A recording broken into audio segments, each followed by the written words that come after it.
മലയാളികളെ ചിരിപ്പിച്ചും ചിന്തിപ്പിച്ചും കടന്നുപോയി അതികായന അഭിനയ നേതാവ് സലീം കുമാർ. കേരളത്തിലെ ജനങ്ങൾ ജാതി മത ഭേദമന്യേ രാഷ്ട്രീയ ഭേദമന്യേ ഇഷ്ടപ്പെടുന്ന നടനായിരുന്നു സലീം കുമാർ. 56 വയസ്സേ അദ്ദേഹത്തിനുണ്ടായിരുന്നുള്ളൂ. അദ്ദേഹത്തിന് കടൽ മാറ്റിവെക്കേണ്ടി വന്നിട്ടുണ്ട്. നല്ലതായിട്ട് നേരത്തെ മദ്യപിക്കുമായിരുന്നു എന്നാണ്. അത് തന്നെയല്ല, അദ്ദേഹം അതിനുശേഷം കഴിഞ്ഞ ദിവസം മരിക്കുമ്പോൾ ഹൃദയസ്തംഭനം മൂലം മരണമടയും. പരവൂരുകാരുടെ അവിടെ ഇപ്പോഴത്തെ മുഖ്യമന്ത്രിയുടെ ഏറ്റവും അടുത്ത ആൾ തന്നെയായിരുന്നു വി.ഡി. സതീശന്. അദ്ദേഹമായിട്ട് ആത്മബന്ധമുണ്ട്. മറ്റൊരു കാര്യം, അദ്ദേഹം ഉറച്ചൊരു കോൺഗ്രസ്സുകാരനായിരുന്നു. ഏത് സ്റ്റേജിലും എവിടെ വെച്ചും അത് അദ്ദേഹം പ്രഖ്യാപിക്കും, കോൺഗ്രസ്സിന് വേണ്ടി പ്രസംഗിക്കും. അങ്ങനെ അദ്ദേഹത്തിൻ്റെ ജീവിത രീതി വ്യത്യസ്ത രാഷ്ട്രീയ ചേരിയിലാണെങ്കിലും CPM ഉൾപ്പെടെ കേരളത്തിലെ ഇടതുപക്ഷക്കാരെല്ലാം ആ അതികായനായ അഭിനയ നേതാവിനെ ബഹുമാനിക്കുകയും അദ്ദേഹത്തിനെ വണങ്ങുകയും ചെയ്യുമായിരുന്നു. അദ്ദേഹത്തിൻ്റെ രാഷ്ട്രീയ ചിന്ത വ്യത്യസ്തമാണെങ്കിലും എല്ലാവരും അദ്ദേഹത്തെ ഇഷ്ടപ്പെടുന്നു. അത് മലയാള സിനിമയിലെ ഏറ്റവും പോപ്പുലറായ ഒരു നടനായതുകൊണ്ടാണ്. നല്ലതായിട്ട് നാട്യം അല്ലെങ്കിൽ നല്ലതായിട്ട് അഭിനയിക്കുന്ന മമ്മൂട്ടി, മോഹൻലാൽ അങ്ങനെയുള്ള ആൾക്കാരുണ്ടെങ്കിലും ഇദ്ദേഹത്തിൻ്റെ അഭിനയ മികവും അഭിനയ ചാരുതയും അതിൻ്റെ പ്രസൻറ്റേഷൻ, അദ്ദേഹത്തിൻ്റെ ഡയലോഗ്, അതിൻ്റെ മോഡുലേഷൻ, അതൊക്കെ മറ്റൊരു നടനും അനുകരിക്കാൻ തന്നെ പറ്റില്ല. അത് ആ രീതിയിൽ ഒരു വ്യക്തിത്വം കെട്ടിപ്പടുക്കാനും കഴിയില്ല.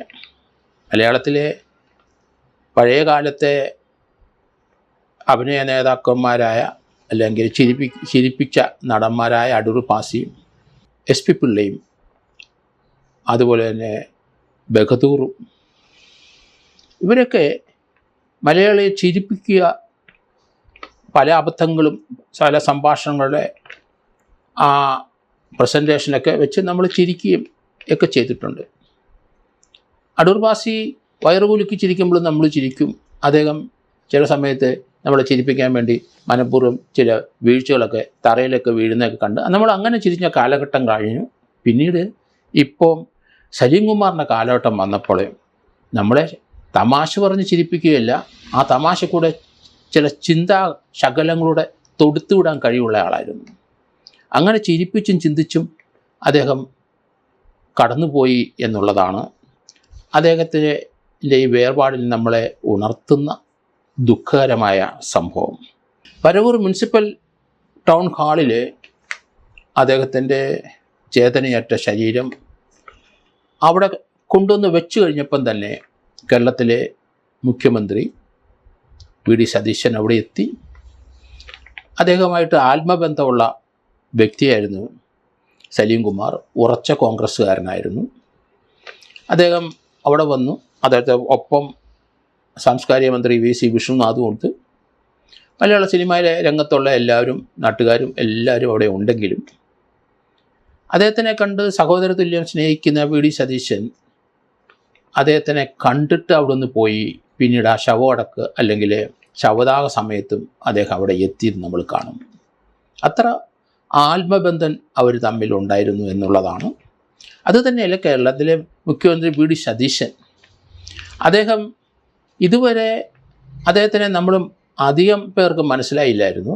ഒരു മനുഷ്യസ്നേഹിയായ മുഖ്യമന്ത്രിയെ നമുക്ക് ലഭിച്ചു.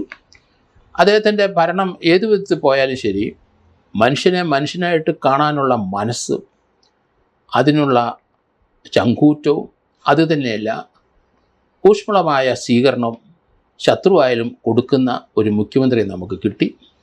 ഭരണം ഏത് വഴിക്ക് പോട്ടെ എന്നാണ് ഞാൻ പറയുന്നത്. മനുഷ്യത്വമുള്ള ഒരാളുണ്ടല്ലോ, നമ്മളെ സഹായിക്കാൻ തയ്യാറുള്ള ഒരു മുഖ്യമന്ത്രി ഉണ്ടല്ലോ. സാമ്പത്തികമായി ഗവൺമെൻറ് വളരെ പരുങ്ങലിലാണെങ്കിലും ഉള്ള സൗകര്യത്തിന് അദ്ദേഹം പൊതുജനങ്ങളുടെ ഒപ്പം നിൽക്കുകയും അവരെ സ്നേഹിക്കുകയും അവരെ സഹായിക്കുകയും ചെയ്യുന്നൊരു വ്യക്തിയാണ്. ആ വ്യക്തിയാണ് സലീം കുമാറിൻ്റെ ഏറ്റവും അടുത്ത ഒരാൾ. പറവൂരുകാരാണ് രണ്ടുപേരും. പറവൂരിൽ ധാരാളം പേര് കമ്മ്യൂണിസ്റ്റുകാരാണ്. പക്ഷേ സലീം കുമാർ അദ്ദേഹം തമാശ രൂപത്തിൽ പറയും, മോസ്കോ എന്ന സ്ഥലത്താണ് ഞാൻ താമസിക്കുന്നത്, ഞാൻ മാത്രമേ അവിടെ കോൺഗ്രസ്സുകാരനുള്ളൂ, ബാക്കി എല്ലാവരും ചുറ്റുവട്ടം മുഴുവൻ കമ്മ്യൂണിസ്റ്റുകാരാണ്. ആ മോസ്കോ എന്നൊരു സ്ഥലത്തിൻ്റെ പേരാണ് അവിടെ.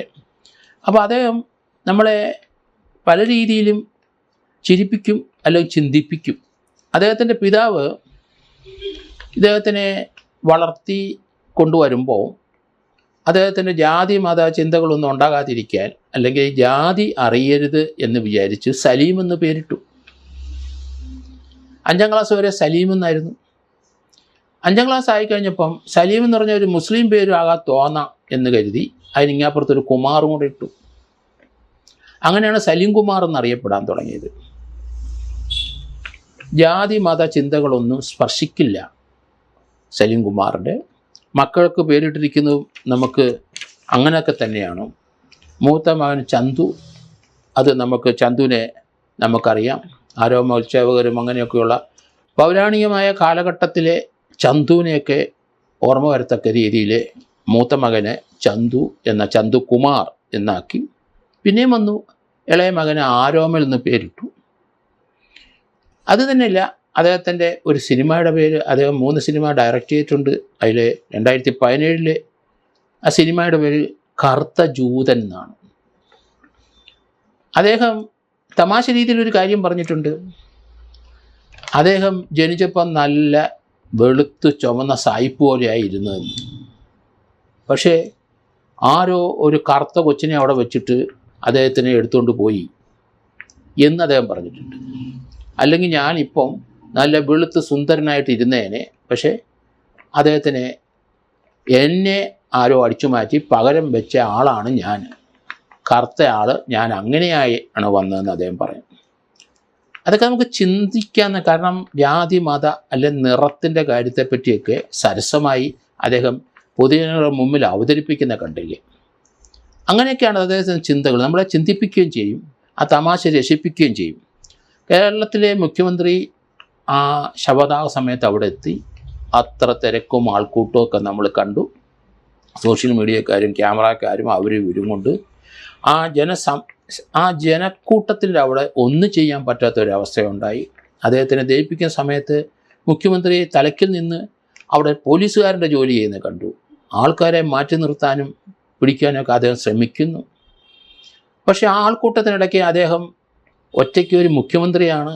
പക്ഷേ സെക്യൂരിറ്റിയുടെ കാര്യം അദ്ദേഹം മറന്നു, അല്ലെങ്കിൽ പോലീസ് മറന്നു, അല്ലെങ്കിൽ പോലീസിനോട് അദ്ദേഹം ആ കാര്യത്തിൽ പിന്നെ നിങ്ങൾ ഇടപെടണ്ടെന്ന് പറഞ്ഞു കളയും. എന്തായാലും കേരളത്തിൻ്റെ മുഖ്യമന്ത്രിയാണ്. ആ ആൾക്കൂട്ടത്തിൻ്റെ ഇടയ്ക്ക്, തിങ്ങി നിറഞ്ഞ ആൾക്കൂട്ടത്തിൻ്റെ ഇടയ്ക്ക് അദ്ദേഹം അവിടുത്തെ ലോ ആൻഡ് ഓർഡർ പ്രശ്നം കൈകാര്യം ചെയ്യുന്നതൊക്കെ നമ്മൾ കണ്ടു. ശത്രുക്കളൊന്നും ഇല്ല അദ്ദേഹത്തിന് തന്നെ എനിക്ക് തോന്നുന്നത്. കാരണം അങ്ങനെ സംസ്ഥാനത്തെ ഒരു മുഖ്യമന്ത്രിയും ഇതുപോലെ ആൾക്കൂട്ടത്തിൻ്റെ ഇടയ്ക്ക് ഇടിച്ച് അങ്ങോട്ടും ഇങ്ങോട്ടും പരസ്പരം തള്ളി ഇടിച്ച് നിൽക്കുന്നതിൻ്റെ ഇടയ്ക്ക് ഒരു മുഖ്യമന്ത്രി നിൽക്കുന്ന കാഴ്ചയും നമ്മൾ കാണുന്നുണ്ട്. ഏതായാലും നിരീശ്വരവാദിയായിരുന്നു അദ്ദേഹം. ജാതിമത ചിന്തകളൊന്നുമില്ലായിരുന്നു. ഒരു മതവുമായിട്ട് ബന്ധപ്പെടാൻ തയ്യാറല്ല. എന്നാൽ ഉറച്ച കോൺഗ്രസ്സുകാരനായിരുന്നു.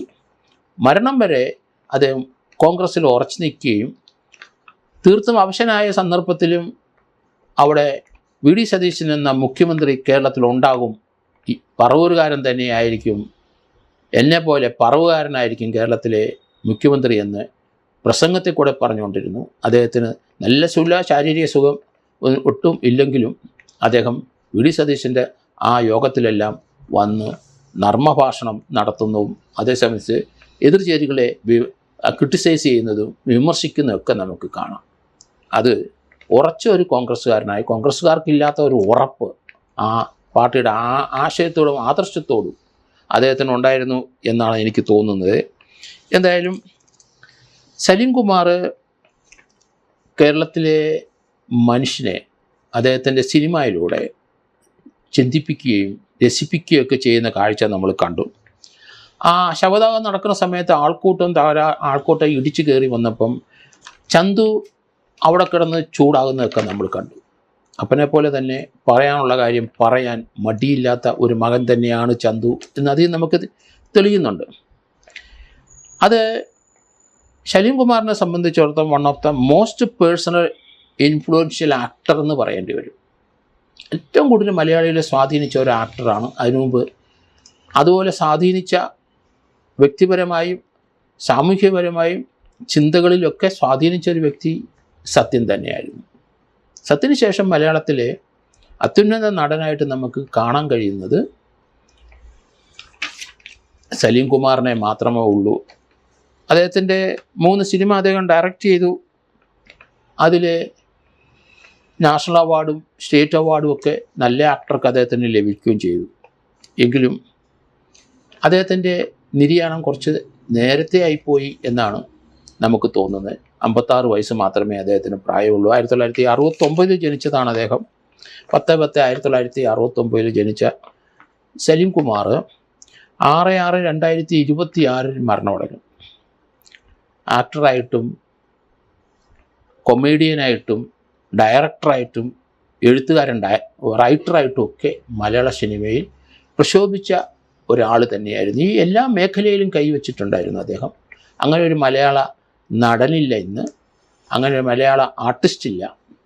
അതുതന്നെയല്ല, അദ്ദേഹത്തിൻ്റെ ചിന്തകളെല്ലാം രസകരമാണെങ്കിലും നമ്മൾക്കും ആ ചിന്തയിലേക്ക് കയറി കൂടുതൽ കാര്യങ്ങൾ ചിന്തിക്കാൻ പ്രേരിപ്പിക്കുന്ന രീതിയിലാണ് അദ്ദേഹത്തിൻ്റെ ഓരോ രസകരമായ സംഭാഷണങ്ങളും.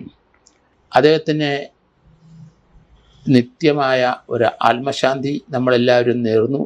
അദ്ദേഹത്തിൻ്റെ കുടുംബത്തിനും മക്കൾക്കും സമാധാനപരമായ ഒരു ജീവിതം, ശിഷ്ടജീവിതം ഉണ്ടാകട്ടെ.